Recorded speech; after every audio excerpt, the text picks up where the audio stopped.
Kilmore was always a big thing for Vinny. Kilmore Cup was a big day, and back in those days, Monday, people had the day off. Busloads would come up here. It was, you know, everyone would have their marquees would be set up, there'd be barbecues, and it was a big day, Kilmore Cup. So many people would come to Kilmore Cup.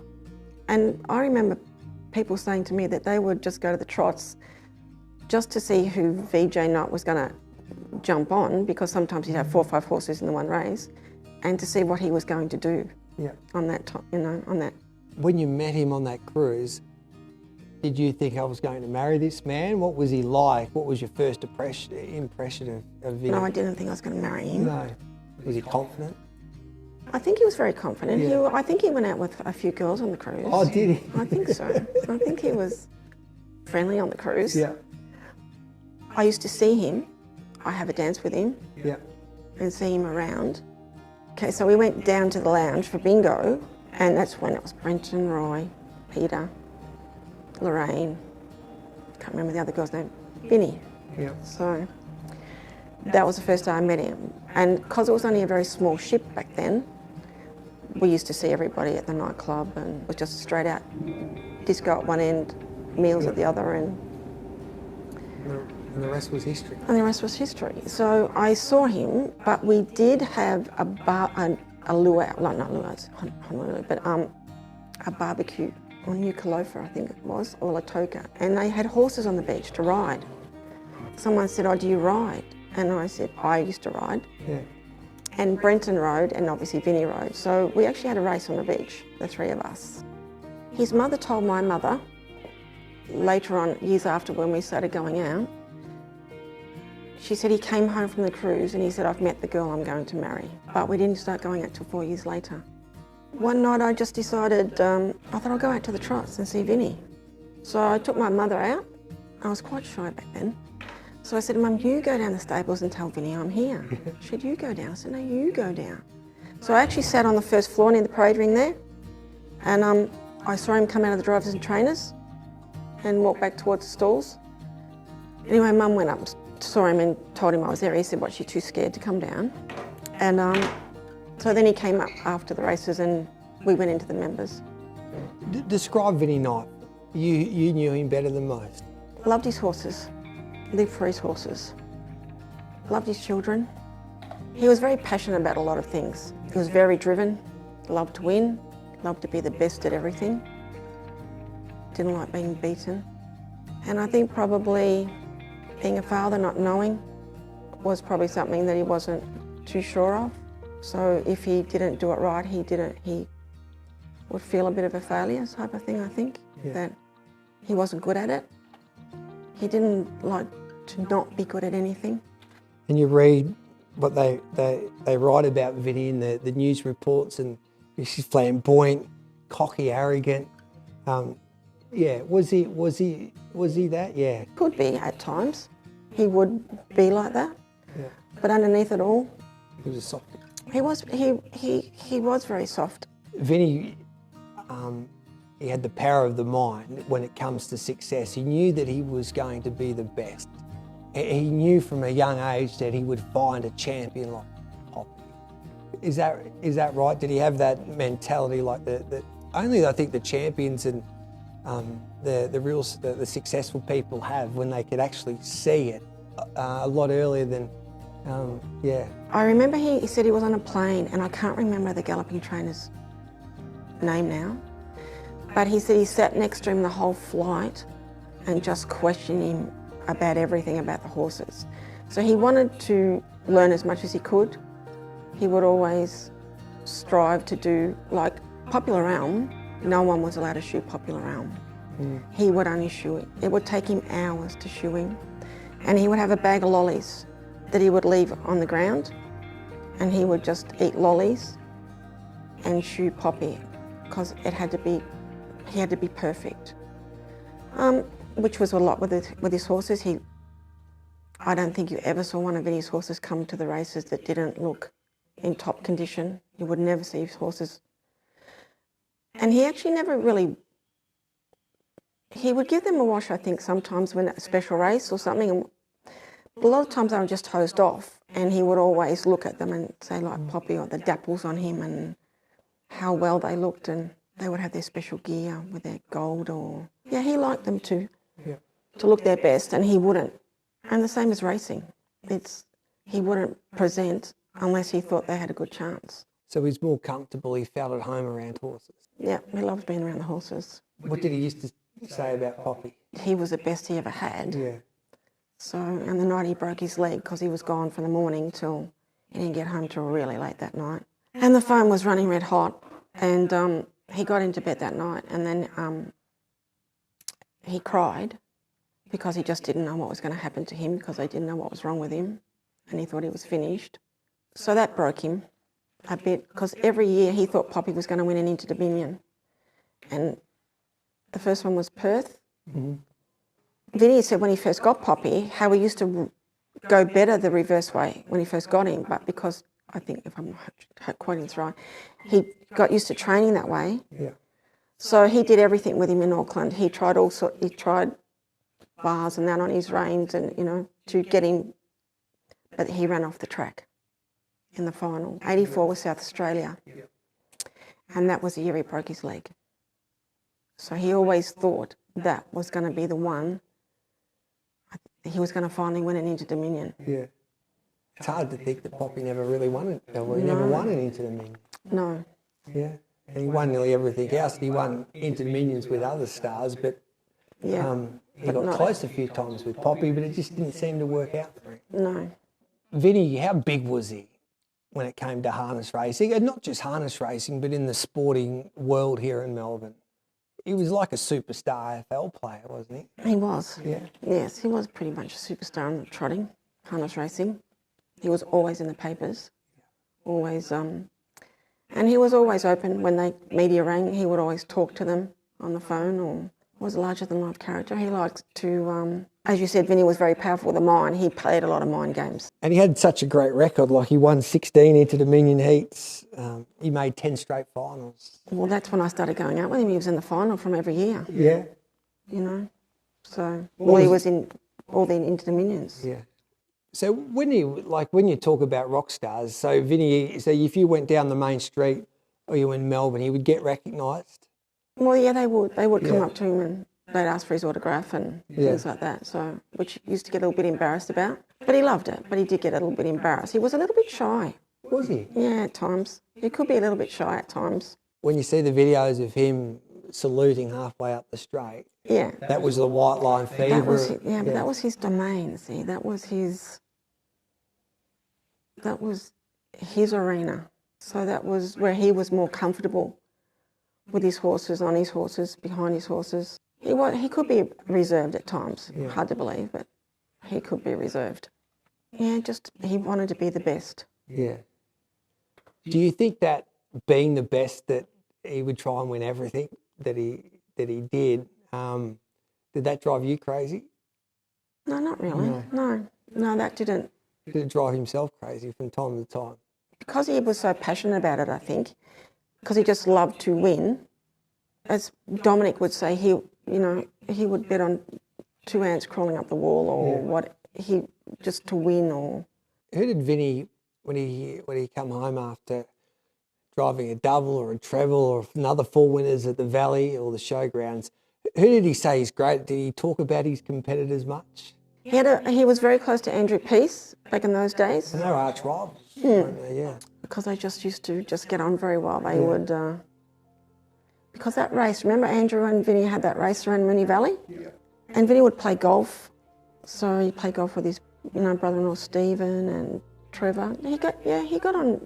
Vinny would say what he thought, I think. I think everybody, and even some of the journalists when they're speaking, say that Vinny Knight was the trainer-driver of, say, Popular Run. Yes, which Vinny wasn't very secure about.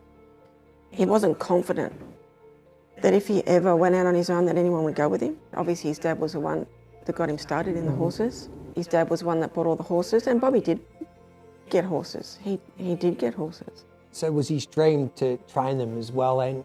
Dream was to train them himself. Yeah. To go out on his own. Yeah, that was his goal. So it's hard to believe, really, when you talk and you listen to people talk about Vinny Knight, they say he was a larger-than-life character. had so much confidence, so much self-belief. But then you just mentioned there was a side of Vinny that he doubted himself a little bit. He did doubt himself, yeah. He wasn't always. Because he wasn't, because he didn't go a long way in school, he wasn't confident. Do you remember the nights when Vinny was putting on a show in front of thousands at Moonee Valley? What was that like to watch as his wife? I did get nervous sometimes, obviously, until he was coming down the home straight. It was like some of those races were pretty tight with Gamelite and Popular Elm, but it was exciting. It was a big thrill. When he took off down the back straight or something like that, the crowd would start to explode sort of thing. So, but it was a little bit nerve-wracking sometimes. He was such an aggressive driver as well. He was an aggressive driver, which you don't really see that much now at all either. Was it because he had belief in his horses and the way that he trained him? He would, yeah, because he, as I said, he knew his horses, he knew what they could do. So I suppose it was all in his confidence, that he knew what his horses were capable of, that he drove confidently. So you talked about how that time when he broke down, that nearly broke him, and it was lead sporting story around the country, but especially here in Melbourne, the day that Poppy broke down. And there would have been, I don't know, 6 or 7 news teams there heading out to Kilmore to interview Vinny. And I think there was times too how big Popular Arm was. He was based at the Werribee Vet Clinic, and people would send Christmas cards to Popular Arm. He got a lot of cards. He got a lot of get well cards. Yeah. Which is amazing, really. Yeah, it is for a horse. Yeah, that was very. Yeah, no, he got a lot of cards. He loved, as I said, he loved all his horses, but obviously, Popular Arm. Bag Limit was he had a high regard. He loved Bag Limit because when Maestro won in Sydney, and he was on Bag Limit, and J.E. Binskin won on Maestro, but he said, I have to get on Baggy. Yeah. Because his mate, you know, he loved Baggy as well, sort of thing. So I would say that Vinny would put his horses before anything else. Yeah. You know, not necessarily his daughters, but yeah. He would put his daughters. But as far as his sport, in his business life, yeah, his horses were everything to him. Something about you get horses. I said, why are you taking this horse? He said, I have to. He said, because you just don't know. One of them might be a champion. Yeah. Do you remember that night in the Italian Cup when Poppy made that comeback from? Yes, that was very, very emotional for a lot of people, yeah. Can you describe that night for us? Do you remember? Was he different, Vinny? Well, he was just so ecstatic that Poppy'd come back, you know, that he thought he was just wanted the horse to be okay. He didn't want him, he was happy that he won because it would have hurt him so much for Poppy to come back and not go very well. Yeah. So that was the rest, wasn't it? Because he was the people's horse. Yes. And Vinny loved him so much. So he had to take that punt to see if he would come back. And he used to always say that Poppy knew when he was going to race because he said his head would go down and he'd start to, he said he knew that he was going out on that track. Yeah. So I think Darren Binskin used to tell me the story. I think it was maybe for a Miracle Mile in Sydney. Because they won the Miracle Mile against Gamelite. Yeah, and Vinny used to stay with Binskins, I think, at Bankstown. Is that right? Around that area. Well, he would stay in Condell Park. Yeah. He would stay at Les Cosklin's stable. Yeah. You had Poppy up there. And they used to tell me that when Poppy used to walk into Harold Park and he would just be walking past every other horse, and then all of a sudden he would spot Gamelite at the corner of his eye. Okay. And he would start to charge him in rear, and he actually knew who Gamelite was. And it made me think, like, the champions of these, they're so smart and special, these animals. When he was in New Zealand, Vinny said to me, you've got to walk out the driveway. When you get out the front, you've got to cross the road because Gamelite's in the paddock next door at the front. So he said, when you get out past the gate, cross the road over there, walk past Gamelite's paddock, then you can come back over to the other side of the road because there were some mares in a paddock a bit further up. That night there at Moonee Valley when he drove Bag Limit in that Winfield Cup and he tasted success and the crowd booed him off the track because he improved that week, Bag Limit. Did he ever talk about that much? Can you remember that time? as I said, probably just that it hurt him, that they booed his horse. Yeah. And that, he said, Bag Limit always tries his heart out. He just always tries. And how much work he put into him. And actually, I was just talking to his cousin Darren, and he said he'd been talking to Vinny that week. And he said he changed his shoes. He put a bar across all it. He said he tried all these different things. And he put a bar across his shoe, and he said he saw his gait had changed. Yeah. So... What did he say that night to the crowd? You've all got your heads up your backsides. Was that just Vinny? That would be Vinny. That would be Vinny. He would say what he thought. Yeah. Without, probably, obviously trying not to offend too many people, but obviously to defend his horse as well. The domination really was remarkable, wasn't it, in the 80s? Yeah, he was very. They just turned up and they were winning premierships. The Knights won a couple of Into the Millions, of course, Bob. Vinny. Yeah. But you won the Victoria Cups. You had 43 Group 1s with 21 individual horses. So it wasn't just Poppy and Bag Limit. There was our Maestro. You had good horse after good horse. Had very good owners. Yeah. Had really lots of lovely owners. Too, obviously, people wanted to send horses to him because they thought that he would improve them. And 9 times out of 10, I suppose Vinny would improve them, and if he would get them to a stage where then they were no longer suitable.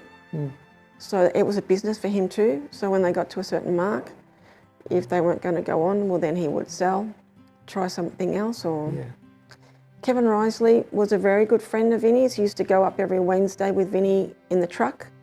They would take horses up to turn out, pick up horses.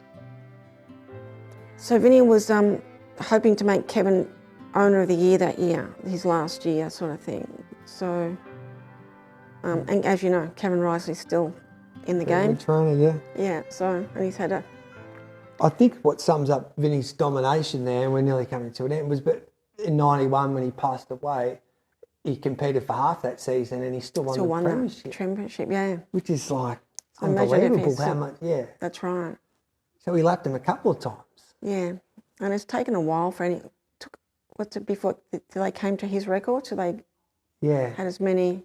Obviously there's more racing now and times have changed, but... Well, there's more racing, but, you know, he dominated, I think he dominated the sport. Well, it took Gavin Lang 20 odd years after he passed away, Vinny, to defeat his Metro winners in Melbourne. So imagine what he would have been, how many winners he would have had. Yeah. And he was going to have that stable in Sydney. He was going to have another stable in Sydney. It was all ready to go. Yeah. And Andrew finished up doing that. So he had big plans and dreams? That's what and he always wanted to train a galloper. Oh, did he? Always wanted to train a galloper. He actually did train a galloper for a very short time for Russ Hinds, but nobody knew. So he had him out at the farm. I think his name was Secret Seal, wasn't that? But he only had him a few weeks before. I think he said his electrolytes, his blood wasn't right or something. So he used to get Gerald Shin to come out and ride him track work. And he took him to the Melbourne Cup. And Vinny actually strapped him and walked around the mounting yard with him. And he came 7th. So that was Vinny's dream? Training galloper. Yeah. As well. And he probably dreamt, and he, listening to you, know, he probably believed that he could win the Melbourne Cup. Yeah. And take on the greats like a Bart Cummings or a Colin Hayes back in those days. Can you believe it's 30 years since he passed away last April? No. Dianne? No. It's a lifetime. Yeah. Do you think Vinny now would realise the impact he had on the sport? And it wasn't just harness racing. He transcended the sport of harness racing. People who follow the gallops, people who didn't really follow harness racing, everybody knew still who Vin Knight was. Yeah, they did. Did he understand how big he was, or the impact he had? I don't think so. I don't think so. Not at all. He knew he was obviously very... But no, I think he very... I don't think he really believed it in himself that he was that gifted, I think. He was very, very talented with his horses. He was... I don't think he realised how good he was. What do you think you would say now? What would he say? As I said, I think he'd just be humbled that he would not believe it, I don't think, that he was that good. This might be a little tough to talk about, and you don't have to, but can you remember that night in April 30 years ago? Well, I can. Yeah, yeah. Because he came round to my place, Yeah. to our house. My husband, the father of my children, which is, it's always been hard for them. And obviously, it's sad that they didn't get to really know him and see him what he did. Yeah. And have him there for them. And it's sad for everyone, actually, that they don't have a Vin Knight out there that, it's sad for harness racing, I think, even though. And it would just be nice, I feel that people would think about him that way, that what a great man he was for the industry and the sport, and that they would just maybe honour him just a little bit more than what they've done. And forget about anything personal about him. But harness racing's a sport, and Vin Knight was harness racing. He was harness racing, and the sport misses him. And but Vinnie Knight, what he did for the sport, his legacy will live on forever. Yeah. Still talking about him. That's right. Yeah. 30 years on. And as you said, no one's come close to him. There'll never be another Vinnie Knight. And it would just be nice for the industry just to say, wow, what a great impact he had. And I think everybody's still involved in the game. Talk and love and adore Vinnie, what he was able to do, Dianne. And I appreciate you opening up. And Thanks. As I pointed out, it's like 30 years since we lost Vinnie. We probably will never understand, but we can remember what a champion and a legend he was. Yeah, that's right. Yeah. He was.